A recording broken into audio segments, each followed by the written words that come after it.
I always thought love was simple to people meet, fall in love, build a future together. At least that's what I believed when I met Alina. She was everything. I thought I wanted smart, beautiful, ambitious, and funny in that awkward, charming way that made you want to know more about her. We met during our final year at university, and what started as late-night study sessions turned into sleepovers, weekend road trips, and eventually, 5 years of a relationship I thought was headed toward forever. I had a ring picked out. I had even planned how I'd propose on her birthday at the beach she loved. Under those fairy lights, she always said, looked like magic. But 3 weeks before that day, everything unraveled. I remember the night vividly. We were sitting on the couch, she scrolling through her phone, laughing at TikToks, and me talking about how excited I was to finally move into our new apartment. That's when her phone lit up with a name I didn't recognize, Ethan.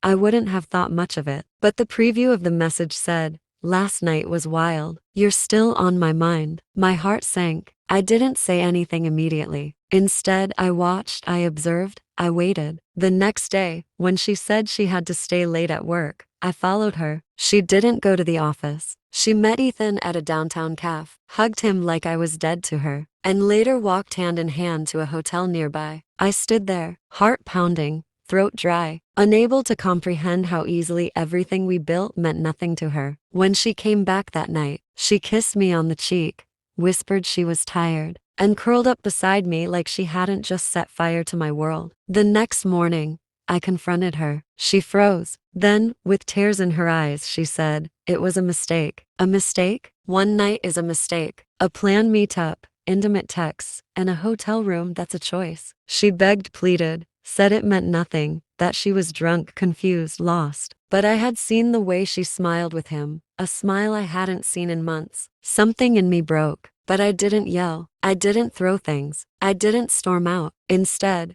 I smiled and said, "Okay." She looked confused, maybe relieved, thinking I was forgiving her. But I wasn't. I was plotting. If she could treat our love like a disposable tissue, I'd make sure she'd remember what she threw away for the rest of her life. Over the next few days, I acted normal, made her coffee, cracked jokes, planned dates, and even talked about moving into our new apartment. Meanwhile, I collected every piece of evidence, screenshots, texts, photos, everything. Then I reached out to her boss anonymously, leaking just enough of her off-hour activities to raise eyebrows at work. She'd been aiming for a promotion, one she lost mysteriously when our began a quiet investigation into her conduct. Next, I found Ethan's girlfriend. Yes, he had one. Her name was Mia.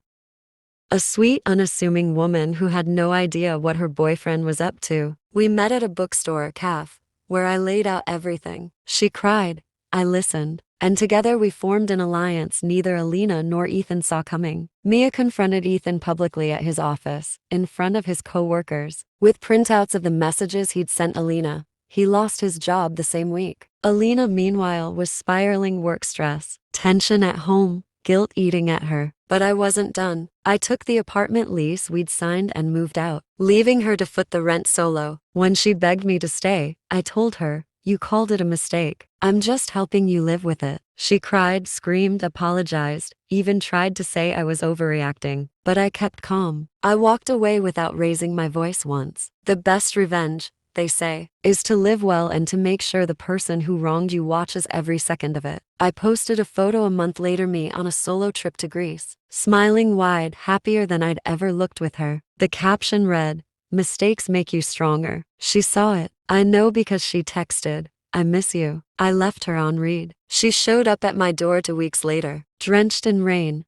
asking for another chance, saying she'd changed, that losing me made her realize what she'd thrown away. I looked her in the eye and said, "Good, now you'll never forget." And I closed the door. That was the last time I saw Alina. These days, I don't think of her much, but I know she thinks of me. I hear from mutual friends she's still single, still saying it was a mistake, still trying to convince herself that I was the one who gave up. But I didn't give up. I walked away from someone who didn't know my worth, and I made sure she'd never forget why.